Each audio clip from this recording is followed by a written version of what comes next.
HD सच्ची कहानियों पर आप सभी का स्वागत है। मेरी नंद विद्या जब अपने ससुराल पहुंची तो वह ये देखकर हैरान रह गई कि जो कुछ विद्या ने मेरे साथ किया था वही उसकी नंद पायल उसके साथ कर रही थी। और विद्या ये सोचकर बहुत परेशान हो रही थी कि मैंने जो कुछ भी भारती भाभी के लिए किया वह गलत था। मुझे उनके साथ ऐसा कुछ भी करना नहीं चाहिए था। विद्या को अब एहसास हो रहा था। जब विद्या के ससुराल पहुंचते ही पायल ने उसके साथ गेम खेलना शुरू किया। विद्या के तो चारों कोने चित्त हो गए। विद्या का भाई मिथिलेश तो भारती से बहुत प्यार करता था। उसने कभी भारती के ऊपर हाथ नहीं उठाया था, लेकिन यहाँ विद्या के साथ ऐसा कुछ नहीं था। सिर्फ विद्या ही अरविंद से ज्यादा प्यार करती थी। अरविंद अपनी बहन पायल की बातों में आ जाता था। अब विद्या की वहां पर एक ही सहारा थी, उसकी बड़ी बहन। वही विद्या को सपोर्ट कर रही थी, जबकि विद्या की तो वहां पायल ने बहुत बुरी हालत कर दी थी। ये कहानी यहाँ से शुरू हुई थी। मैं जब ब्याह कर अपने ससुराल आई तो मेरी सास मेरी नंद से कहने लगी, दुल्हन को उसके कमरे में छोड़ाओ। मेरी नंद ने ही मुझे सहारा दिया और मेरा भारी भरकम लहंगा संभाल कर मुझे मेरे कमरे के दरवाजे तक ले गई। उसने दरवाजा खोला तो पूरा कमरा गुलाब के फूलों से महक रहा था। ताजा गुलाब के पत्तियों से सारे कमरे की सजावट की गई थी। बेड पर भी लाल गुलाब के फूलों से दिल बनाया गया था। मेरी नंद कुछ पल दरवाजे पर खड़ी कमरे का जायजा लेती रही, फिर आगे बढ़ी और अपने पांव से सारे फूलों को मसलने लगी। उसने बिस्तर पर पड़ी चादर को कोने से पकड़कर झटका तो सारे गुलाब फर्श पर बिखर गए। मैं हैरानी से उसे तकती रही। उसने 2 मिनट में कमरे का और बेड का सारा डिजाइन खराब कर दिया था। फिर एक गहरी सांस ली और बिस्तर की चादर ठीक की और बड़े प्यार से बोली, आ जाइए भाभी, बैठिए, आपका ही कमरा है। मैं बड़ी मुश्किलों से इतनी भारी बाल्टी उठाकर सीढ़ियां चढ़कर ऊपर पहुंची। मैंने एक एक करके कपड़ों का पानी निचोड़कर तार पर फैलाया था। कपड़े फैलाकर फ्री हुई तो मैंने सुख का सांस लिया। मैंने सारे घर भर के कपड़े हाथ से धो डाले थे। वॉशिंग मशीन खराब थी और सबके मैले कपड़े इकट्ठे हो चुके थे। आज मैंने हिम्मत करके सबके कपड़े साथ ही धोकर फैला दिए थे। कपड़े फैलाकर मैं नीचे उतर आई थी। मेरा इरादा कुछ घंटे आराम करने का था। अभी मेरे पति के दफ्तर से आने में काफी वक्त था। मैं आराम करके उनके आने से पहले तैयार होकर उनका स्वागत कर सकती थी। मैं अभी बिस्तर पर लेटी ही थी कि मुझे आंगन में कुछ गिरने की आवाज सुनाई दी। मैं जल्दी उठकर आंगन में आई तो देखकर हैरान रह गई कि जो कपड़े मैंने अभी कुछ देर पहले फैलाकर आई थी उनमें से कुछ गोला बनकर फर्श पर पड़े थे, जैसे छत पर से फेंके गए हों। मैं जल्दी ही भागकर ऊपर पहुंची तो देखकर हैरान रह गई कि दोनों तारों पर फैले हुए कपड़े जमीन पर सने पड़े थे और छत पर फैली मिट्टी खराब हो चुके थे। दूर दूर तक वहां कोई मौजूद नहीं था, मगर मैं जानती थी ये किसका काम था। मैं अपना सर पकड़कर वहीं बैठ गई, जबकि मेरी आंखों से आंसू बह रहे थे। मेरे पिछले 4 घंटे की मेहनत पूरी तरह बर्बाद और खराब हो गई थी, मगर अब मैं कर भी क्या सकती थी। रोती धोती उठी, गीले कपड़े दोबारा उठाकर बाल्टी में इकट्ठे करने लगी ताकि उनको धोकर दोबारा से फैला सकूं। मेरा नाम भारती है। घर में सभी मुझे भानु कहकर पुकारते थे। मेरे पापा एक प्रॉपर्टी डीलर थे। वह जमीनों की खरीद बिक्री करते थे और मजदूरों को लगाकर इमारत तैयार करवा देते। पापा को इस काम में काफी अच्छा मुनाफा हो जाता था। फिलहाल पापा ने शहर के बीचों बीच एक बड़ा मकान खरीद लिया था, मगर वह बड़ा मकान हम 4 लोगों के लिए ज्यादा ही बड़ा था। फिलहाल पापा ने उस मकान का ऊपर वाला मंजिल किराए पर उठा दिया। हम 2 बहनें थी, मगर मेरी बड़ी बहन की कुछ साल पहले ही मृत्यु हो गई थी। अब घर में मैं अकेली और मेरा एक भाई था। पापा तो सुबह के गए रात को घर में दाखिल होते थे। हमारे ऊपर वाले मंजिल में काफी किराएदार आते जाते रहते थे। किराएदार हमें तंग करते, कोई किराया ना देता तो कोई बिजली का बिल ज्यादा इस्तेमाल करता।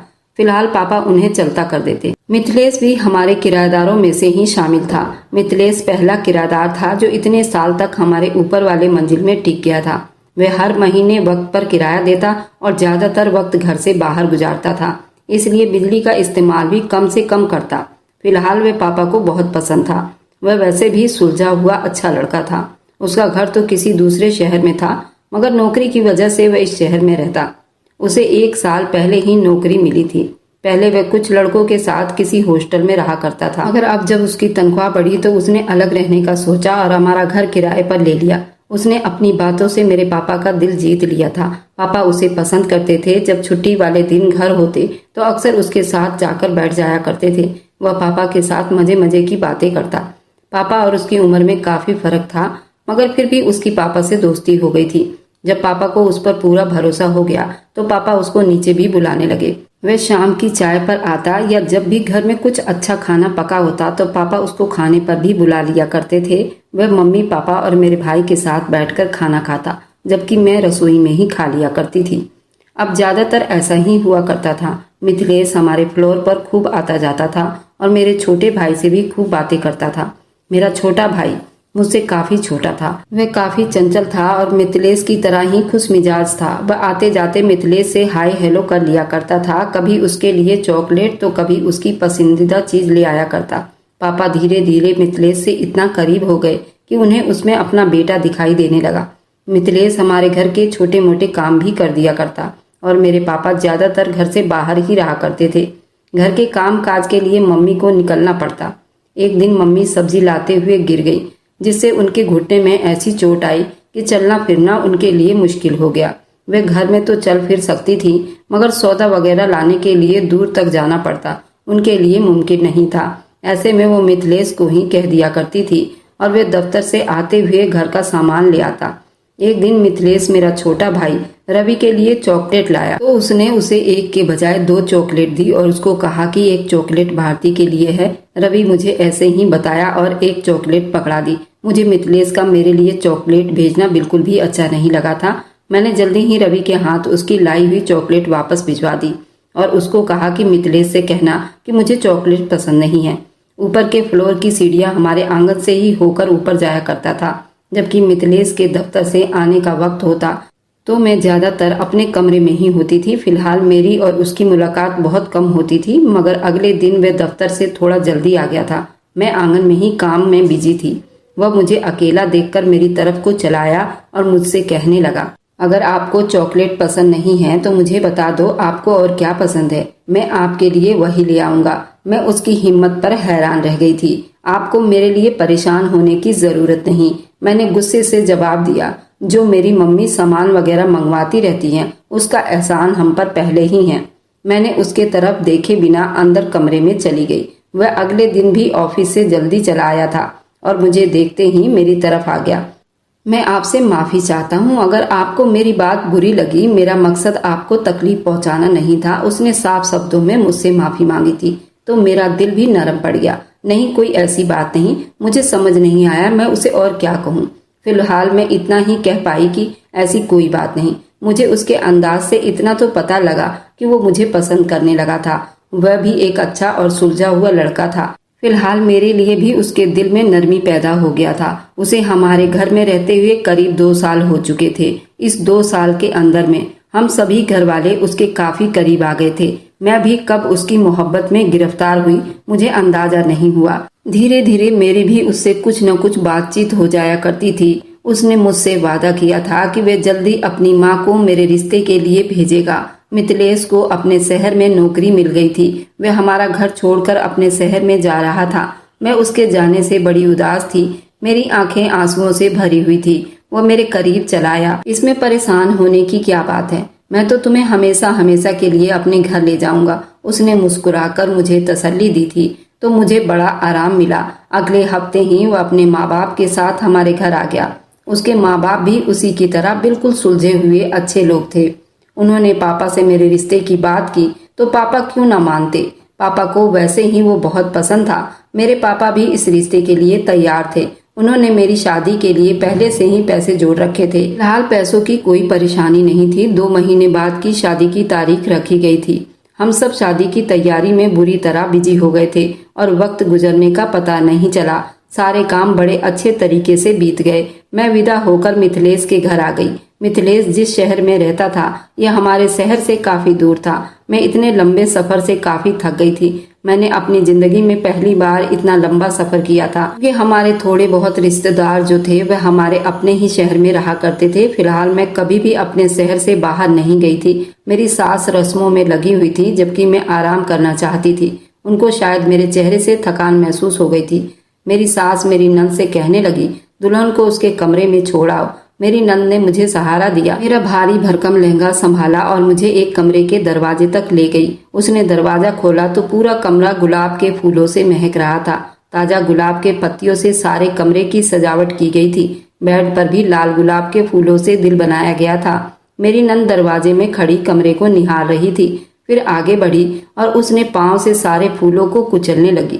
उसने बिस्तर पर बिछी चादर को कोने से पकड़कर झटका तो सारे गुलाब फर्श पर बिखर गए। हैरानी से खड़ी उसे देख रही थी। उसने 2 मिनट में कमरे का सारा सजावट बिगाड़ दिया। फिर एक गहरी सांस ली, फिर बिस्तर का चादर ठीक की और बड़े प्यार से बोली, आ जाइए भाभी, बैठिए, आपका ही कमरा है। मैं अपनी नंद के इस रवैये पर हैरान रह गई।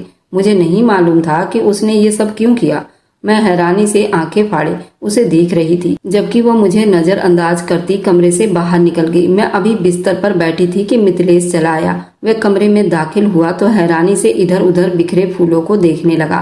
ये सब करने की क्या जरूरत थी? अभी थोड़ी देर तक तो कमरे को सजा रहने देती। उसने मुझे कहा तो मैं सुनकर उठ बैठी। ये सब मैंने नहीं किया। फिर किसने किया? ये तुम्हारी बहन विद्या ने किया है। मैंने उसे सच बता दिया तो वह ज्यादा हैरान रह गया और वह कहने लगा, तुम मुझसे मजाक कर रही हो क्या? उसे मेरी बात पर यकीन नहीं आया। मिथिलेश, मैं तुमसे मजाक क्यों करूंगी? मैंने नहीं किया, ये सब विद्या ने मेरे सामने किया है। अच्छा चलो छोड़ो, तुम काफी थक गई हो, कपड़े चेंज करके आराम कर लो। उसे मेरी बात पर यकीन नहीं आया तो उसने बात ही बदल दी। आज मेरी शादी की पहली रात थी। मेरे ससुराल में मेरे सास ससुर और एक नंद थी, जबकि मेरी एक शादीशुदा नंद थी। वह तो हमारी शादी के तीसरे दिन ही वापस अपने घर चली गई थी। मेरी नंद विद्या अभी तक कंवारी थी, जबकि वो मिथिलेश से भी बड़ी थी। मेरी सास ने मुझे शादी के अगले हफ्ते ही रसोई का रास्ता दिखा दिया। मैंने घर का सारा काम संभाल लिया। मैं इस बात पर हैरान थी कि विद्या कोई काम नहीं करती थी, मगर वो मेरा काम बिगाड़ने में लगी रहती थी। मेरे पति को मेरे हाथ की पालक पनीर बहुत पसंद थी। अक्सर पापा के घर जब मिथिलेश खाने पर आता तो उसके लिए पालक पनीर बनाया करती थी। मिथिलेश ने मुझसे पालक पनीर बनाने की फरमाइश की तो मैं भी फौरन ही काम में जुट गई। मैंने अपनी तरफ से मसाले डालकर बहुत अच्छा पालक पनीर बनाया। आज उनकी छुट्टी का दिन था, इसलिए मिथिलेश भी घर पर ही थे। मैंने मेज पर खाना रखा और सभी को खाने के लिए बुला लिया। खुशबू तो बड़ी अच्छी आ रही थी। बड़ी जोरों की भूख लग रही थी। पालक पनीर की खुशबू सूंघते हुए मिथिलेश ने पहला चम्मच रखा, मगर उसने फौरन वापस उगल दिया। ये क्या बनाया है? उसने मेरी तरफ देखा तो मैं भी हैरान रह गई। मैंने अपनी प्लेट से एक चम्मच उठाकर मुंह में रखा तो मुझे भी वापस उगलना ही पड़ा। पालक पनीर में मिर्ची इतनी तेज थी कि निगलना बड़ा मुश्किल था। मैं हैरान थी। मैंने तो बिल्कुल नाप तौल कर मसाले डाले थे। शायद मुझे यहाँ के चम्मच का अंदाजा नहीं था, मगर फिर भी मेरा अंदाजा इतना बुरा भी नहीं था कि खाने में मिर्ची इतनी तेज हो गई थी। किसी ने भी खाना नहीं खाया। मिथिलेश बाहर से खाना लेकर आए। उन्होंने कहा, कोई बात नहीं, मैं बाजार से कुछ ले आता हूँ, ऐसा हो जाता है। मिथिलेश ने मुझे तसल्ली दी और बाजार से खाना लेने चले गए। उस दिन तो हम सब ने बाजार का लाया हुआ खाना खा लिया, मगर अब अक्सर ही ऐसा होने लगा। मैं पूरे ध्यान से खाना बनाती, मगर कभी मिर्ची तेज हो जाती तो कभी नमक, और कभी इतना पानी होता कि रोटी से खाना दुश्वार हो जाता। मैं परेशान थी। ये सब क्या हो रहा है? मिथिलेश भी हैरान था। वह तो कृपा थी कि उसने पापा के घर में मेरे हाथ का खाना खाया हुआ था, वरना वह भी मेरी सास की तरह यही समझता शायद मुझे खाना पकाना ही नहीं आता। मेरी सास ने तो 2 हफ्ते बाद ही मेरे सामने हाथ जोड़ लिए थे।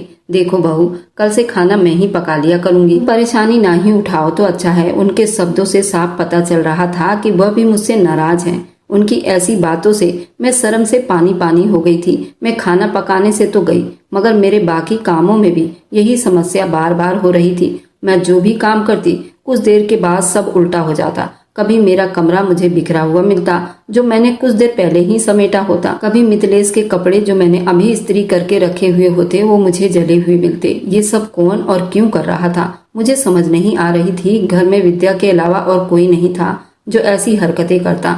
मैं अब ये सब बहुत बारीकी से नोट कर रही थी। मैं ये रात जानना चाहती थी कि वो मेरी दुश्मन क्यों बनी हुई थी। मैंने उसका क्या बिगाड़ा था जो इतनी खतरनाक तरीके से मुझसे बदला ले रही थी।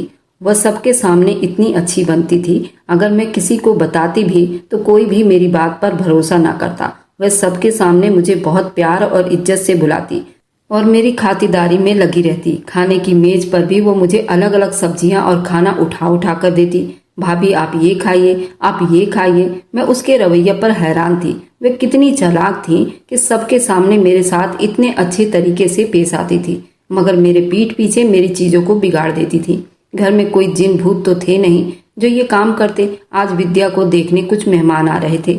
मेरी सास ने कहा कि तुम रसोई में मेरी मदद करवा देना। मैं जैसे ही कमरे से बाहर निकली, मेरी सास ने मुझे बताया तो मैं मेहमानों के आने की तैयारी में लग गई। मेरी सास ने हर चीज को खुद ही तैयार किया। मैं बस उनकी मदद करवाती रही। मेहमानों के आने के बाद भी मैं ज्यादा वक्त रसोई में बैठी रही, क्योंकि मैं नहीं चाहती थी कोई चीज खराब हो और मेहमान नाराज होकर जाएं। दरअसल मैं चाहती थी कि विद्या को लड़के वाले पसंद कर जाएं और उसकी जल्द से जल्द शादी हो जाए और वह इस घर से विदा होकर चली जाए, क्योंकि उसने मेरी जिंदगी नर्क बना रखी थी। सब कुछ बिल्कुल ठीक हो गया था। मेहमान भी खुशी खुशी वापस लौट गए थे। मैं भी खुश थी। आज उसने कोई गड़बड़ नहीं की थी। इसका मतलब था कि विद्या इस शादी के लिए तैयार थी। मैंने मेज पर खाना लगाया तो विद्या को बुलाने उसके कमरे में चली गई। वह फोन पर किसी से बात करने में बिजी थी। मिथिलेश मेरा भाई उसे डिवोर्स देने वाला नहीं। मैंने बहुत कुछ करके देख लिया। अब जो करना है तुमने करना है। मैं कुछ नहीं जानती। उसकी बात सुनकर मैं धक से रह गई थी। न जाने वो किससे बात कर रही थी, मगर वो मुझे मिथिलेश से डिवोर्स क्यों दिलवाना चाहती थी। मैं कमरे में दाखिल हुई तो उसने जल्दी से फोन बंद कर दिया, मगर मेरे कान जो कुछ सुन चुके थे मैं उस पर यकीन करने को तैयार नहीं थी। इसलिए मैंने उसे डायरेक्ट ही पूछ लिया, तुम क्यों मुझे डिवोर्स दिलवाना चाहती हो? आखिर मैंने तुम्हारा क्या बिगाड़ा है? मेरी बात सुनकर वह हैरान रह गई। मैं आपको डिवोर्स क्यों दिलवाऊंगी भाभी? ये आप कैसी बातें कर रही हैं? वह फिर से वैसे ही मासूम बन गई थी जैसे वह सबके सामने बनती थी। देखो विद्या, मैं सब जानती हूँ तुम जो कुछ करती आई हो, पर आज तुम्हें मुझे सच सच बताना होगा। भाभी, मैं आपकी बात नहीं कर रही थी। वह हमारे ही कॉलेज फ्रेंड है जिनके बारे में मैं बात कर रही थी। उसका नाम भी मिथिलेश है। उसने अपने क्लासमेट से ही शादी की थी। मैं उसकी बात कर रही थी। उसने इतने आराम से बातें बनाई कि मैं कुछ कह ना सकी और चुपचाप उसके कमरे से वापस पलट आई। विद्या मेरी सोच से भी ज्यादा होशियार थी। उसने आज तक मुझे कोई ऐसा मौका नहीं दिया था कि मैं उसे रंगे हाथों पकड़ सकती, मगर मैंने भी ठान ली थी कि मैं अब इसका राज फास करके ही रहूंगी। आखिर कब तक वो मुझे यूं ही अपनी जाति का निशाना बनाती रहेगी? मिथिलेश को मेरे हाथ का रसगुल्ला बहुत ज्यादा पसंद था। मैंने रसगुल्ला बनाकर फ्रिज में ठंडा होने के लिए रख दिया, मगर मुझे मालूम था कि विद्या जरूर कोई गड़बड़ करेगी। फिलहाल मैं मिथिलेश को लिए अपने कमरे में छुपकर खड़ी हो गई। वह भी हैरान था, ये सब क्या हो रहा है, मगर मैंने उसको चुप रहने का इशारा किया। थोड़ी ही देर में विद्या दबे कदमों से मुझे रसोई की तरफ जाते हुए दिखाई दी, तो मैं भी मिथिलेश का हाथ पकड़े उसके पीछे पीछे चली आई। उसने मेरे सोच के हिसाब से ही सबसे पहले फ्रिज से डोंगा निकाला और इधर उधर देखते हुए उसे सेल्फ पर रखा। मैं और मिथिलेश रसोई के बाहर खड़े थे। विद्या ने नमक का डब्बा निकाला और रसगुल्ले के डोंगे में करीब आधा डब्बा नमक डाल दिया। उसने नमक डालकर जैसे ही डोंगा उठाया, मैंने मिथिलेश का हाथ पकड़कर रसोई में दाखिल हो गई। विद्या रंगे हाथों पकड़े जाने पर उसके चेहरे की रंगत बिल्कुल पीली पड़ गई। उसके पास कोई बहाना न था जो उस वक्त बनाती। मैंने वहीं खड़े खड़े उसके सारे कारनामे को मिथिलेश को सुना दिया जो मेरे साथ करती आ रही थी। ये आप क्या कह रही हैं भाभी? मैंने ऐसा कभी नहीं किया। वैसे ही मासूम बन गई और वह ऐसे बनावटी शब्दों में बोली जिसमें वह अक्सर मुझसे बात किया करती थी, मगर मिथिलेश ने सब कुछ अपनी आंखों से देख लिया था। अब वह उस पर विश्वास करने वाला नहीं था। तुम ये सब कुछ अरविंद के लिए कर रही हो ना? उसने गुस्से से पूछा तो मैं चौंक गई, जबकि विद्या चीख उठी थी। हाँ, मैं उसी के लिए ये सब कर रही हूँ। तुम्हारी वजह से मेरा रिश्ता टूटा है, वरना आज मैं भी अपने घर की होती। उसका शब्द इस तरह तीखा था, मैं हैरान रह गई। मैंने आज तक कभी उसे इस तरह बोलते हुए नहीं देखा था। वह तो हमेशा से ही बहुत धीमी आवाज में बात करती, मगर उसका असली रूप अब सामने आया था। तुम सीधी तरह से इस लड़की को डिवोर्स दो और पायल से शादी करो, ताकि मेरा और अरविंद का रिश्ता भी दोबारा जुड़ जाए। उसने उंगली उठाकर मिथिलेश को धमकाया और पहली बार उसने अरविंद का नाम बताया। मेरे सास ससुर भी वहीं आ गए। ये चाहती है कि मैं भारती को डिवोर्स दूं, इसलिए आज तक ये भारती के काम बिगाड़ती आई है। मिथिलेश ने एक ही सांस में मेरे सास ससुर को वह सारी हकीकत बता दिए। वह भी परेशान थे। तुम ये सब कुछ करती आई हो, तुम्हें शर्म नहीं आई? मेरी सास ने उसे डांटा तो वह ढीठ बन गई। और जो कुछ मेरे साथ इसने किया वह आपको नजर नहीं आता? आप तो अपनी बहू को अपनाकर खुश हो गई हैं। ये अपनी पसंद से लड़की ले आया है। आप अपनी बेटी की उदासी और उसका उजड़ापन आपको नजर नहीं आता? वह इतनी तेज चिल्ला रही थी, उसके आंखों से आंसू बह रहे थे। देखो विद्या, अगर मुझे पायल से ही शादी करनी होती तो मैं पहले ही शादी कर लेता। मिथिलेश ने अब की बार उसे धीमी आवाज में समझाना चाहा था। शायद उसके आंसू मिथिलेश के दिल को नरम कर गए थे। तुम्हें क्या लगता है कि मैं भारती से शादी करके उसको तलाक दूं और फिर पायल से शादी करूंगा? ऐसा मुमकिन नहीं है। तुम अरविंद को भूल जाओ और जो तुम्हारे लिए रिश्ता आ रहा है उनके लिए हाँ कर दो। ऐसा कभी नहीं होगा। मैं अरविंद के अलावा किसी और से शादी नहीं करूंगी, और अगर तुमने इसको डिवोर्स देकर घर से ना निकाला तो मैं इसको जान से मार दूंगी। उसने तो गुस्से से मेरे चेहरे पर नजर गड़ाकर कहा। मैं डर गई। मैं वहां से गुस्से में बल खाती हुई चली गई थी। पायल कोई अनजानी नहीं थी, वे विद्या की बड़ी बहन की नंद थी, और विद्या अपनी बड़ी बहन के देवर से मोहब्बत करती थी, और ये रिश्ता मेरी बड़ी नंद लेकर हमारे घर आई थी। दोनों की अदला बदली शादी थी। मेरी नंद विद्या उनके घर में जा रही थी और उनकी बेटी पायल मिथिलेश के लिए आ रही थी। विद्या अरविंद को मोहब्बत करती थी, मगर मिथिलेश को पायल एक आंख नहीं भाती थी। ना तो वह पढ़ी लिखी थी और ना ही उसके अंदर कोई मैनर्स था, बल्कि वो बेहद झगड़ालू और फसादी लड़की थी। इसलिए मैंने पायल से शादी के लिए साफ साफ मना कर दिया था, मगर मम्मी पापा मुझसे नाराज हो गए। क्योंकि रिश्ता पहले से तय हुआ था, इसलिए मैं नाराज होकर घर से चला गया और दूसरे शहर में काम करने लगा था। मेरा रिश्ता टूटने की वजह से विद्या का रिश्ता भी टूट गया, जो कि हमेशा से अरविंद के नाम पर बैठी हुई थी। मुझे एहसास था मैंने गलत किया, मगर मैं क्या करता। मेरा दिल पायल से शादी के लिए राजी नहीं था, इसलिए मैंने मना कर दिया। मगर उसका मतलब ये नहीं था वे लोग विद्या से भी रिश्ता खत्म कर दे। जब पायल की कहीं और शादी हो गई थी तो मेरे मम्मी पापा ने मुझे माफ कर दिया। उन्होंने मुझे वापस घर बुला लिया, इसलिए मैं ये नौकरी छोड़कर यहाँ पर चला आया और माँ पापा को तुम्हारे बारे में बता दिया। क्योंकि पायल की शादी हो चुकी थी, इसलिए मम्मी पापा मेरी शादी करना चाहते थे, और इसलिए उन्होंने मेरी शादी तुमसे करवा दी। मेरे मम्मी पापा तो इस रिश्ते के लिए राजी थे, मगर विद्या राजी नहीं थी। उसने घर में बहुत लड़ाई झगड़ा किया था। मैं तुम्हें ब्याह कर इस घर में ले आया, मगर मुझे नहीं मालूम था वह तुम्हारे लिए इतनी मुश्किलें खड़ी करेगी। वह अभी तक अरविंद को नहीं भूली, जबकि अरविंद से अच्छे अच्छे लड़कों का रिश्ता विद्या के लिए आया। पायल की जहाँ शादी हुई थी वे वहां से डिवोर्स लेकर घर आ गई थी, और विद्या ये चाहती थी कि मैं तुम्हें डिवोर्स दे दूं और पायल से शादी करूं, ताकि उसकी और अरविंद की भी शादी हो सके। मगर ऐसा मुमकिन नहीं है। मिथिलेश ने मुझे सारी बात बताई तो मेरी समझ में पूरी कहानी आ गई थी। मगर अब क्या होगा, वह मुझे कोई न कोई नुकसान पहुंचा सकती है। मिथिलेश भी सोच में पड़ गया और कहने लगा, हम दोनों को यहाँ से जाना पड़ेगा और हम कहीं और जाकर रहते हैं। जब मम्मी पापा विद्या के बारे में कोई फैसला कर लेंगे फिर वापस लौट आएंगे। मिथिलेश ने जब ऐसा कहा तो मेरे सास ससुर इस बात पर राजी न थे और ना ही मैं तैयार हुई। तुम अपने घर के इकलौते बेटे हो, अपने माँ बाप को छोड़कर कहाँ जाओगे? बिल्कुल ठीक नहीं है, इसका कुछ और रास्ता निकालो। मैं मिथिलेश और पायल की शादी के लिए राजी हो गई। मैंने विद्या से कहा तो वो बड़ी हैरानी से मुझे तकने लगी। उस दिन के बाद से विद्या 2 दिन तक अपने कमरे से बाहर नहीं निकली थी। मेरी सास उसका खाना उसके कमरे में पहुंचा देती, जबकि मैं उसके बाहर निकलने का इंतजार में थी। आज वह रसोई में किसी काम से आई तो मैं भी उसके सामने जाकर खड़ी हो गई और मैंने उसको ऐसे शब्द कहे, उसे मेरी बात पर यकीन न आया। मेरी बस एक शर्त थी, वो ये कि मुझे डिवोर्स ना दी जाए। मैं तुम्हारे खातिर पायल को सौतन बनाने के लिए तैयार हूँ और उसको बर्दाश्त करने के लिए भी। वह हैरानी से मुझे देख रही थी। शायद उसे मेरी बात पर यकीन नहीं आया था, इसलिए चुपचाप वहां से चली गई। मगर मैंने भी अब ठान लिया था कि जो हो जाए अब इस काम को उसके अंजाम तक पहुंचाना ही होगा। इसलिए मैंने अपने सास ससुर को पायल का रिश्ता लेकर जाने के लिए मना लिया। मिथिलेश को मैंने पहले ही मना चुकी थी। मेरे सास ससुर मिथिलेश का रिश्ता लेकर पायल के घर पहुंच गए। रिश्ता इस शर्त पर किया गया, अरविंद की शादी विद्या से तय हो गई, पायल की शादी मिथिलेश से। जैसा कि ये शादी पहले से ही तय था, लेकिन अब तो पायल तलाकशुदा थी। मगर पायल ने इस शादी से साफ मना कर दिया था। मुझे पहले से उम्मीद थी। मैंने उसके बारे में मिथिलेश से जो कुछ सुना था उसके हिसाब से जानती थी वह कभी भी सौतन पर शादी करने के लिए राजी नहीं होगी।